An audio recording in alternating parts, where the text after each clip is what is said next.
Herkese Maşka kanalından selamlar. Ben Namı Değer Kemal. Yeni bir alınır mı videosuyla karşınızdayım. Bugün sizlerle birlikte fırından yeni çıkmış diyebileceğimiz taze bir çizgi roman olan Marvel 1872 isimli çizgi romanı inceleyeceğiz. Hazır alışveriş videosunu çekmiştim. Sonrasında da hemen bir inceleme patlatayım dedim. Zaten sizlerden de sen bir incele de ben ona göre alıp almayacağıma karar vereceğim diyen bir sürü kişi vardı. Diğer alınır mı videolarıma ulaşmak isterseniz de şu kartlarda gördüğünüz playliste gidebilirsiniz deyip daha fazla lafı uzatmadan teknik kısımla videomuza başlayalım.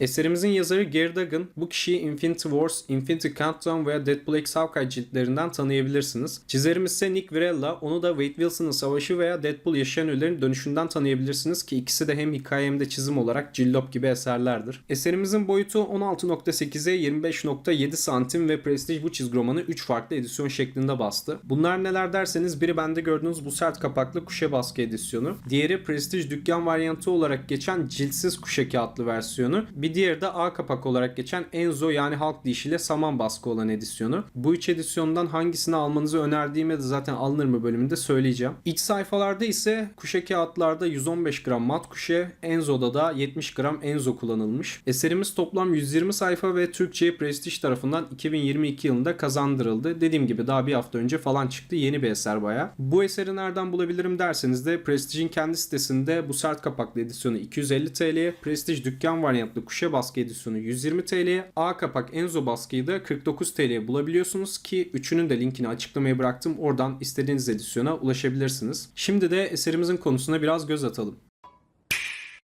Öncelikle en çok sorulan sorulardan biri olan bu eser one shot okunur mu sorusuna gelelim. Şurada gördüğünüz gibi bir Secret Wars yazısı var. Secret Wars Marvel Now döneminin son eventi arkadaşlar ve bu çizgi roman onun bir tayin cildi. Bundan dolayı da insanlar aklına hani bundan önce Secret Wars'u mu okumam lazım gibi sorular geliyor. Ama benim size en büyük tavsiyem bunu one shot okuyun arkadaşlar. Bundan ne önce ne sonra hiçbir şey okumanıza gerek yok. Sıfırda bağlantı var zaten. Hiçbir bağlantısı da yok bir şeyle. Direkt dediğim gibi bunu one shot okuyup geçin. Bu cildin içinde aslında 3 farklı hikaye bulunuyor arkadaşlar. İlki ana hikayemiz olan 1872. Ondan sonra 1872'deki ana karakter olan Red Wolf'un ilk göründüğü 1963'teki bir sayı. Ondan sonra da 1988'deki bir fasiküldeki birkaç sayfalık kısa bir Red Wolf hikayesi. Bu ilk göründüğü sayı ve 1872 ile ilgili bir size önerim olacak alınır mı bölümünde okumayla ilgili. Onu da mutlaka izlemeyi unutmayın. Orada böyle size ufak bir tavsiye vermeyi düşünüyorum. Red Wolf kim derseniz de hemen şöyle kısaca özetleyeyim arkadaşlar. Red Wolf Kızılderililerin savunucusu, süper kahramanı gibi bir şey. Biri bir tane Kızılderiliye bir yamuk yaptığında hemen Red Wolf orada beliriyor. Dediğim gibi 1872'deki ana karakterimiz Red Wolf. Timely isimli bir kasaba var arkadaşlar ve Timely'ye vali orayı düzenlemesi, orayı bir düzene getirmesi için Kingpin'i götürüyor. Kingpin'i getirtiyor. Kingpin de Kızılderililerle ilgili bir olaya karışıyor. Red Wolf da Kızılderililerin intikamını almak için Timely kasabasına geliyor. Burada gördüğünüz şerifimiz de Kaptan Amerika yani Steve Rogers. Steve Rogers da Red Wolf'a bu işler böyle yürümez, adaletle yapmalıyız deyip onu durdurmaya çalışıyor ama tabii ki Red Wolf durmuyor ve Kingpin'e saldırıyor. Kingpin de onu öldürmeleri için bir takım tutuyor. Bu iki tarafın kapıştığı bir western hikayesini görüyoruz genel olarak 1872'nin hikayesinde. Aynı Marvel 1602'de olduğu gibi aslında. 1872'de Marvel karakterleri nasıl olurdu? Hani bir what if havasında bir hikaye aslında. Kısaca hikayemiz bu şekilde. Şimdi de isterseniz biraz çizimlerine göz atalım.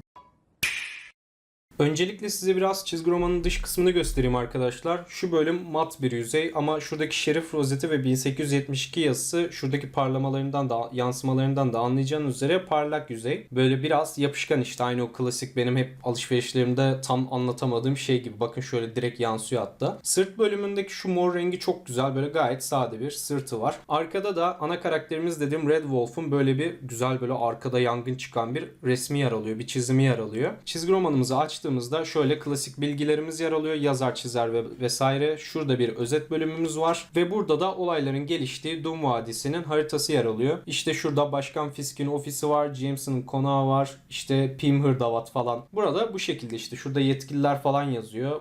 Burada da yazar ve çizer yazıyormuş. Ben Kingpin falan yazıyordur diye düşünmüştüm. Hikayemiz Red Wolf'un kendi kendine bir şeyler anlatmasıyla, konuşmasıyla başlıyor. Biraz çizimlerine göz atalım bu ilk baştaki kısmın. Ya hatta şurada direkt Kingpin'le Steve Rogers'ın, Şerif'in yan yana olduğu aynen şöyle bir kısmımız var. Steve burada biraz yakışıklı çizilmiş, hatta bayağı hoş çizildiğini, genç bir delikanlı şeklinde çizildiğini söyleyebilirim. Şurada işte dediğim o Kingpin'e yollanan Bullseye'in ekibi var. Bullseye böyle aslında biraz karizma ama bir şerefsiz tipini olduğu net olan bir şekilde çizilmiş bence. Elektra'mız böyle gayet Mohikan gibi. Bu Grizzly karakterini ilk defa gördüm burada. İlk defa duydum. Buradaki karakterimiz de Doktor Octopus. Ama yani ben bu çizgi romanı okuduktan sonra arkaya okuyunca fark ettim olduğunu. Yani okurken fark etmemiştim. Hiç alakası yok gibi duruyor bence. Tek olayı şişko ve gözlüklü olması herhalde benzerlik olarak. Bu çizgi romandaki böyle bazı bölümleri görmüşsünüzdür. Hani pek küçük yaştaki kardeşlerimize uygun bir çizgi roman değil. Hani öldürmeler, idam muhabbetleri falan, şiddet çokça yer alıyor ama öyle ben çok bir küfür görmedim çizgi romanda ya da hatırlamıyorum. Kısaca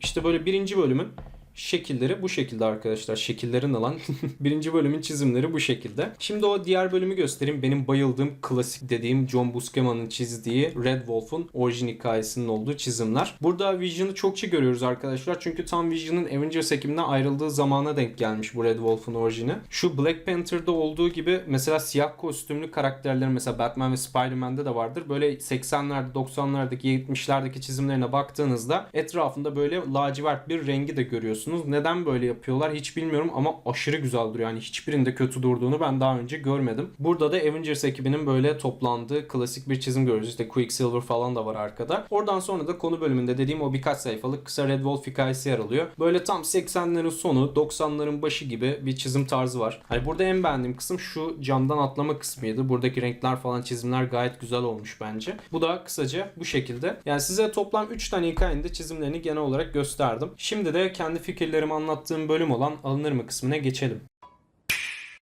Alınır mı bölümüne hoş geldiniz dostlar. Öncelikle konu bölümünde söylediğim, size bir trik vereceğim demiştim, bir öneri, onu anlatayım. Şimdi benim gibi çoğu kişi Red Wolf'un kim olduğunu bile duymamıştır. Ben ilk kez bu çizgi romanda öğrendim. Ve burada bayağı bir ana karakter olarak geçiyor. Ben bunu düz sırayla okudum. İlk 1872, sonra ilk göründü. Ama sonrasında aklıma şu geldi. Abi o ilk göründüğü sayıda o kadar güzel anlatmışlar ki Red Wolf'un böyle orijinini, neler yaptığını, hikayesini falan filan. Aslında ilk başta onu okuyup sonra 1872 okusak çok daha akıcı, çok daha mantıklı oluyor. Onun için de benim size tavsiyem, yani Red Wolf'la öyle çok bir bilginiz yoksa önce o ilk göründüğü sayıyı okuyup ondan sonra başa gelip bu 1872'yi okumanız. Önerim bu şekilde. Çizimlerine gelecek olursak o sondaki o ilk görünüş sayısının çizimleri böyle tam benim istediğim klasik Marvel çizimleri. John Buscema ya da Buscema nasıl okunduğunu bilmiyorum. O yapıyor çizimlerini ve gerek çinileme gerek renklendirme her şey mükemmel. Hikaye de aslında gayet böyle güzel, klasik bir hikaye. Ben bayağı beğendim o hikayeyi. Onu geçtik, o çok iyi. Çizimler olarak devam edelim. 1872'nin çizimleri de modern çizimlere sahip ama o sondaki hikaye var ya, sondaki hikayenin çizimleri de böyle ikisinin arasında, ne modern ne eski, böyle tam 1990'lar gibi çizimleri. O dediğim son hikayedeki çizimleri orta bulum, aynı ikisinin ortası olduğu gibi. 1872'de de şöyle bir olay var. Hani Nick Varella'ya bir baktım ben, Wade Wilson'un savaşı, Deadpool, yaşayan ölüleri dönüşünü falan çizmiş ve onlarla bu çizgi romanın bence alakası yok. O çizimler aşırı iyi bana göre ve bu çizgi romandaki çizimler bence böyle ortalama, gayet ehlik çizimlere sahip. Ha, bu konuda beni şaşırttı mesela. Ben hiç beklemiyordum böyle şeyler çizdiğini Nick Varella'nın. Hikayeye gelecek olursak o ilk görünüşte dedim çok güzel diye. Sondaki hikaye çok böyle gereksiz bir hikaye bence. Olmasa da olurmuş. Yani 3-4 sayfa bir şey aparatif olarak sunmuşlar bildiğin. Ana hikayeye gelecek olursak da arkadaşlar, ben bunu alırken western diyorlar. Ben böyle bir cowboy hikayesi bekliyordum. Clint Eastwood'un 60'lardaki işte iyi kötü çirkin hikayesi gibi bir şey. Ama bu hikayeyi bildiğin ismini Kızılderili'nin mücadelesi olarak değiştirsem pek sırıtmaz diye düşünüyorum. Hani hiç o beklediğim cowboy muhabbetleri yok. Çok çok az vardı. Genel olarak Kızılderili'nin üzerinde duran, Red Wolf'un üzerinde duran bir hikayeydi. Yani o cowboyluğu falan ben pek göremediğim için aslında beklentimi karşılamadı. Bana göre hikayesi aslında ortalama, çizimleri de ortalama, genel olarak ortalama bir çizgi romandı. Şimdi gelelim asıl olaya. Kemal, ben bunu hangi edisyonunu alayım? İşte kuşa baskı ciltsizi mi, sert kapak kuşasını mı, yoksa Enzos'unu mu alayım? Arkadaşlar benim ne kadar sert kapak delisi olduğumu biliyorsunuz ve ben bunu alırken şu kafayla aldım. Marvel 1985 sert kapak almamıştım ve pişman olmuştum. Bunda da pişman olurum. Alayım ben her ihtimalde. Gidip sert kapağını aldım. Ama size şunu söyleyeyim. Bence bu çizgi romanın sert kapağını almayın. Bence gereksiz para harcamış olursunuz. Çünkü bana göre sert kapak alacaksanız ya çizimi ya da hikayesi çok iyi. Yani ikisinden birinin çok iyi olması lazım. Ya da bayağı sizi tatmin etmesi lazım. Şimdi bakıyoruz Bullet Points mesela. Sert kapak almaya hiç pişman değilim. Çizimleri rezalet ama hikayesi bayağı iyi. Veya 1985 hem çizimleri hem hikayesi iyi. Yani keşke bu üçünden en çok alınması gereken sert kapak bence oydu. Keşke alsaydım. Ama bunda ne hikayesi öyle çok iyi diyebilirim, ne çizimi çok iyi diyebilirim. İkisi de ortalama. Ortalama seyirde ilerleyen bir çizgi roman bana göre. Ve benden size bir tavsiye, buna 250 lira şu an sitelerinde. Buna 250 lira vereceğinize illa bir sert kapak alayım ve aynı fiyatta bulmak istiyorum diyorsanız Edessa sitesinde 1985'in sert kapağı da 250 TL'ye bulunuyor. Bunu alacağınıza kesinlikle o sert kapağı almanızı öneriyorum. Ya Kushe mi Enzo mu alayım derseniz de o tamamen sizin maddi bütçenizle alakalı arkadaşlar. Ama maddi fiyat hani bütçeniz ne kadar iyi olursa olsun bence sert kapağı o kadar para vermeyin. Gidin Kushe'sini alın. Hani arada 2 katı fiyat farkı var sonuçta. Enzo da öyle kötü falan değilmiş. Ya kokusu biraz kötü Umut'un dediğine göre ama renkler falan iyi sinmiş gayet çizgi romana. Onda da içiniz rahat olabilir. Zaten ben de hani videoyla kendiminkini karşılaştırdım. Öyle çok büyük bir renk solma falan gibi farkları yok, öyle sorunları. Dediğim gibi